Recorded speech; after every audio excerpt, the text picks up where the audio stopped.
Speaking of feet, we don't know. You got a foot fetish, huh? You're trying to figure out who the magic putter. At the beginning of that video, I want to know whose foot that is. Well, we are live with Tony Mitidiero again. It's a Wednesday. Fortunately, I don't think we have any severe weather in the forecast. We've had historically every Wednesday, Thursday, Friday we run into that, but I think that was a Monday, Tuesday thing this week. Yeah, it's been nuts, but I think we're good today. We've been living in Windiana the last few days. Hey, you know, Windy City, maybe they'll blow the Bears over to Hammond.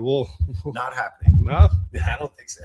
Probably not. But hey, what are you gonna do? Build it on Wolf Lake? I think they're gonna fold and stay. So that's me. What if? All right, well, a hot take right there. But I was thinking they build like an island maybe and just put it out in Lake Michigan, just like float it around. I'd probably start going to some Bears games. That's a good way to do it. But Tony, we're going to talk today about I love the house. Now what? Right. So I'm a buyer. Mm-hmm. I just went and looked at this house. You're say, hey, you love it? All right, let's make the offer. Are you calling the other agent and say, hey, like my guy right here wants to offer $500,000 or like typing up an email? What happens? No, we're going to put this into writing in the form of a properly written offer on an actual contract form that is usually provided for us by our state Realtors Association. So if we're in Illinois, that's the multi-board 8.0? Is that correct? We've got a couple of different options. So in most of Chicagoland, there's an 8.0 provided by our Realtors Association that applies to numerous associations. So you can use that one in basically all of Northern Illinois. All right. So to make it real fun today, we last week I did an episode where I was just pulling questions out of a hat. I compiled some questions that we get on the mortgage side and also did some research on like Google searches and whatnot. And I think I found some great questions to ask you about like what this contract entails, because it is 616 lines, I believe. I think it's 13 pages long. So we're going to be pulling them out of the hat. We're going to pull them out of the hat. Yeah. Right. Now, on the fly. I can't promise that I didn't do a game show job on these, but hey, we'll figure this one out here. Okay. So we've talked about this a few times in a few episodes. What specific contingencies would we be including and why? Okay, so contingencies, first off, we have to understand like what are the protections, okay, right? Yep. This is contingent upon meeting this or better, right? Okay. All right, so we have a financing contingency. Okay. We have an attorney and inspection review contingency, and those kind of line together. We have an appraisal contingency, we have a title contingency, we have numerous contingencies that are your protections. One of the things that I like to say, and it really is sort of true, and I have to remind sellers of this often, is basically all of the protections in the contract are for the buyer. Okay. All right. So we should feel comfortable if we're buyers. We have lots of things protecting us against buying something damaged goods, essentially. Absolutely. You have a whole ton of inspections. And really, one of the ones that we start out with is that attorney and inspection contingency. And those fall together. And that's very helpful. That gives the consumer some protection of like, if you choose a real estate specific attorney, a guy or gal who does real estate as their primary business, that attorney inspection contingency can kind of protect you, even if maybe you have an agent who isn't the greatest. Okay. Right? Perfect. Let's dive in more here to the game show. Oh, you said something about attorneys. It's like the show is scripted or something. I don't know. We better talk to someone. What is the attorney review strategy on a deal? Like, what does attorney review mean? So an attorney review is within the first 5 business days. This is generally going to align with your inspection contingency. When we get under contract, really your contract is not a valid contract until we've gone through this attorney review period and the attorneys agree on it. Okay. So we get under contract. Very first thing is that contract goes to your attorney, and most attorneys who practice real estate specifically will run through it, make sure there aren't any major errors or things that the agents may have missed or committed their party to that they just cannot be committed to. Okay. All right. And then if that passes the sniff test, all right, they're going to sit back usually and wait till you get done with your inspection to see if they need to make a response on your behalf. All right. So clears up some ambiguities, maybe. Obviously, we have 13 pages of stuff. So there might be some things that maybe aren't applicable. You also know, like DocuSign and filling out all those boxes sometimes can get a little tricky. Correct. Oftentimes a buyer is getting, and we don't do this, but oftentimes a buyer is getting their offer just as a DocuSign email, and the agent's not going through it. So this attorney inspection contingency allows them the opportunity to have it reviewed by a proper legal professional, all right, and then have their inspection done and see what type of responses we need to make. And we are not set in moving forward, all right, until that is closed down. Okay. Earnest money. What is it? How does it work? Is there a strategy on this that maybe enhances offer strength? Yes, you can talk for days about earnest money. However, earnest money is a portion of the transaction price, all right, that is due once we come to terms on an offer that becomes a contract. It becomes fully executed. Earnest money becomes due. This is one of the things that as an agent with your buyer, you need to discuss on the front end as we're writing the offer as to how much we want to make that. All right. The way that the laws work in Illinois and Indiana, where we do business, is money can only go into an escrow account for earnest money, an agreement by both parties at the time that it goes in, and it can only come out an agreement by both parties to the transaction at the time that it comes out. In other words, one party, and regardless of what we write in that contract, the money cannot be unilaterally given or dispersed without agreement of both parties. So we're really pretty safe there. And unfortunately, a buyer could even walk away from the transaction and break the contract, and the seller can't just take the money because they cannot release those. There has to be an agreement. So that's usually prove damages there. And I think one of the other things that we see, earnest money on the mortgage side, we show that as a credit towards your down payment and closing costs. So it's not money that just disappears or poof goes up in smoke. It ends up at closing. And we should have mentioned that eventually this is applied towards your transaction. And one of the things that it can do is it can show that you already have some of this money. Like I'm doing one right now where the guy put $50,000 down. Now I know that the seller can't just get that money, so it really doesn't mean anything. But it's a strong statement. It says I have this money. Historically, what they would do is say it would be like 2% or 3% of the purchase price. It's kind of moved to like 1%. All right. But it shows at least you have some money. Here's the money. We'll put that up and hold that till we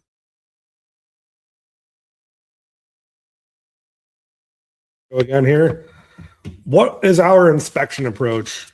We talked about this before we jumped on. There's some different strategies here and maybe some different default positions on the 8.0. So again, Northern Illinois transactions on home inspection as is, and what is that? How do we handle that? What's a good, if we really love the house, what do we do, but also protecting ourselves? Absolutely. So the house itself and you as a buyer's interest in the property and how much interest is in the market in the property really kind of has to dictate where we're going to go. But we have three options. By default, the default position of the contract is that you can have an inspection and that you can make responses relative to that inspection and include copies of your inspection report to the seller. However, you're only supposed to address serious health and safety issues or something is seriously wrong. In other words, we're not supposed to nitpick about little things.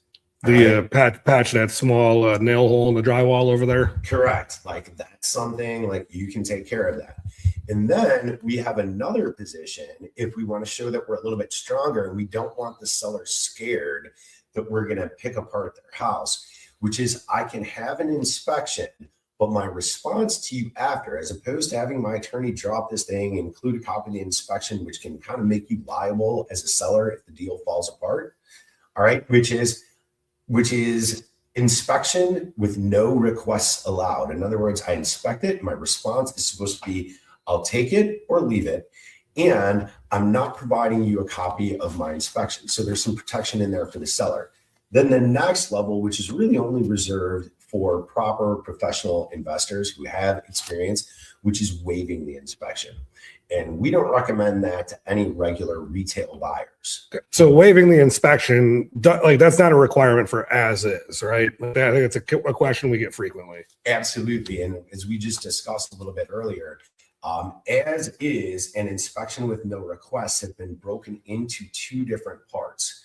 All right. So in Illinois today, as is, you can say we're taking it as is or not. And that's actually an added level of protection for the seller. It's basically, I'm not going to sue you, or I cannot sue you for anything that breaks after the fact. So in other words, you're providing no warranties on any of this stuff in the house. I understand it. I'm willing to accept that.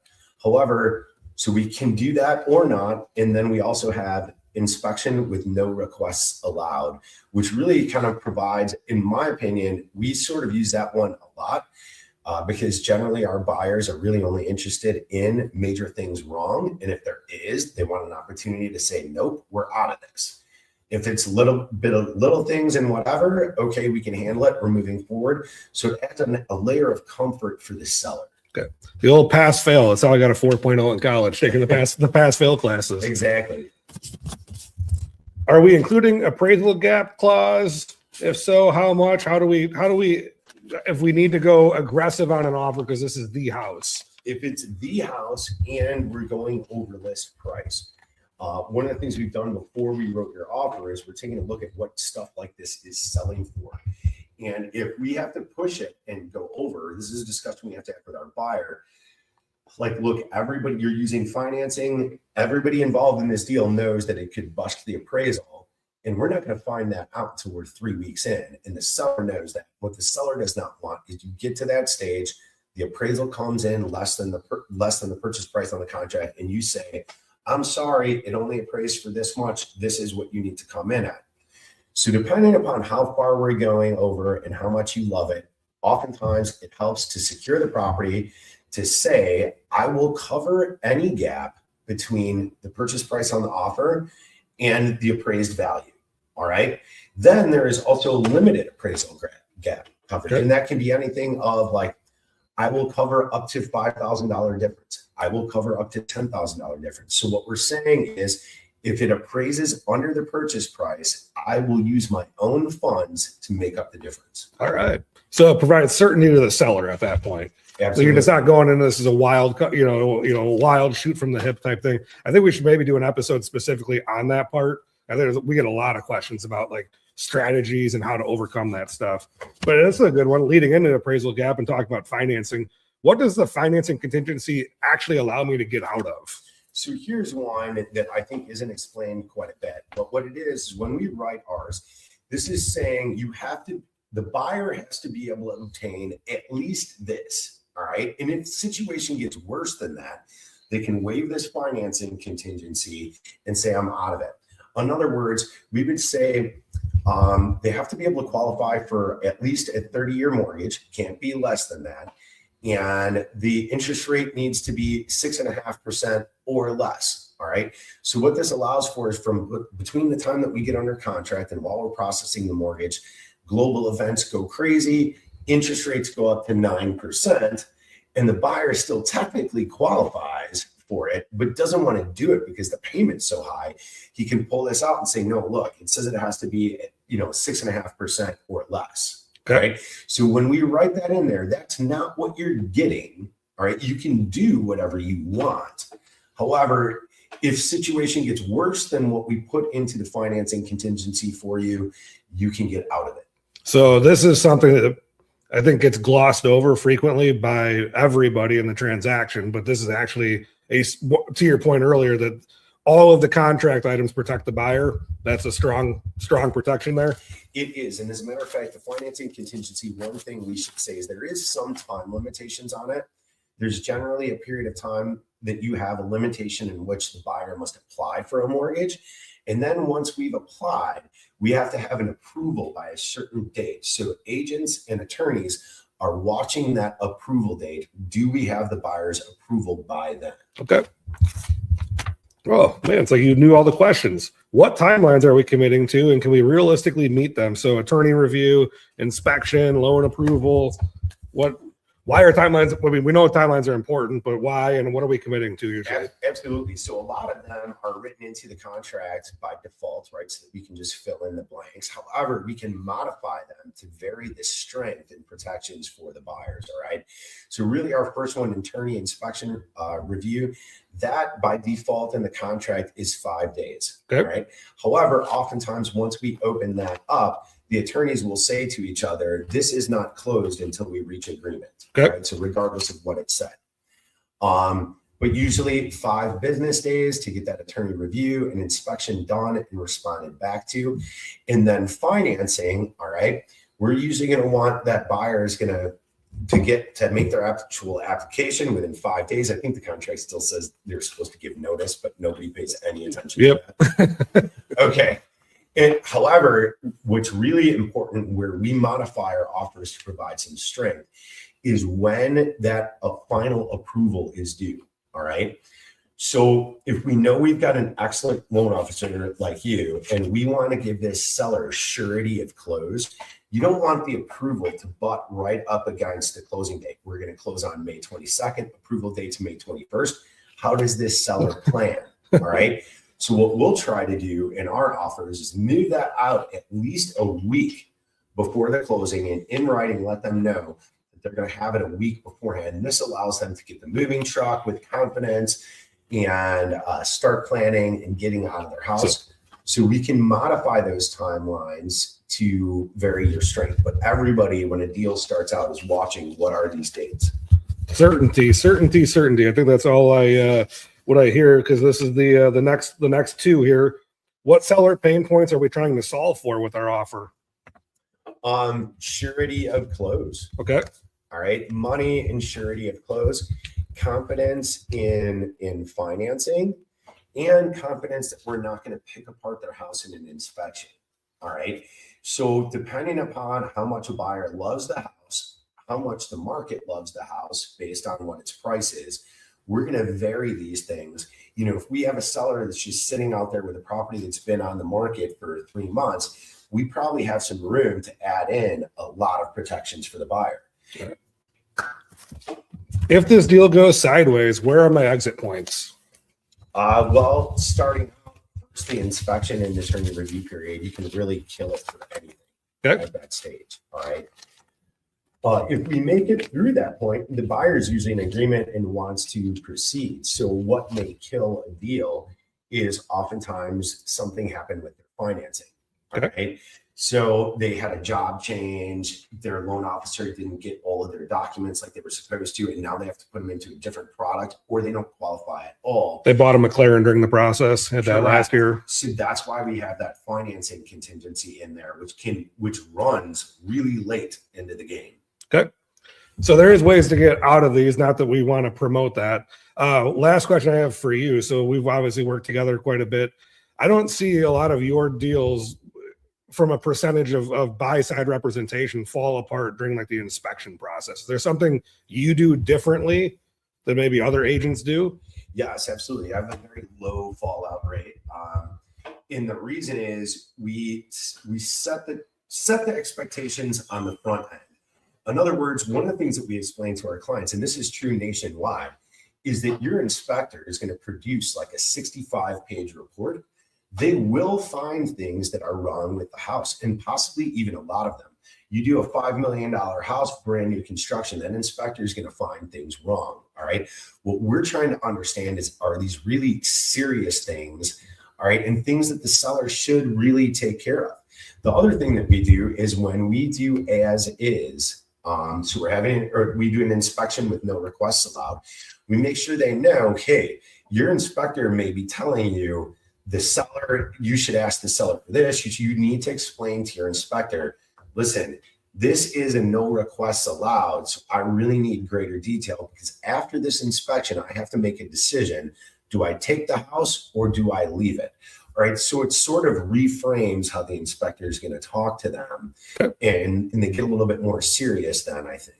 So this whole media narrative of all these buyers backing out could actually maybe be mitigated with maybe a little bit better explanation of contract and expectations. It's one of the biggest things that I've seen with agents. I know when I had problems in my office that I ran, I would start to talk to the agent about what was their conversation like and what is their process in writing the offer. And a lot don't take, it takes us a little bit more time on the front end, and we do it with just your first offer, but we go through the entire contract with you so you're comfortable at every level. And I've had people say, well, I want my attorney to review this or whatever. And usually I'll say, listen, let's have me go through it first. If you feel that you need an attorney to go through it after, perfectly fine with it. But what I've found is the way that we explain this, you're totally comfortable with it. We see this fallout when they never had that happen. And all of a sudden you're into this deal and you don't know what's going on or what you signed. You freak out and then they jump out of the deal. So that's why these agents have these deals fall apart quite often. All right. Anything else? That's about it. Your hot take is the Bears aren't coming to Indiana. You are performing at a higher level of way higher level than industry norm on deal fallout. How do people get in touch with you if they want your hot takes? 708-259-3734. All right, you guys get me at 630-284-9729. Thanks for tuning in, and we'll see you guys next Wednesday. I'm done. Cut the show.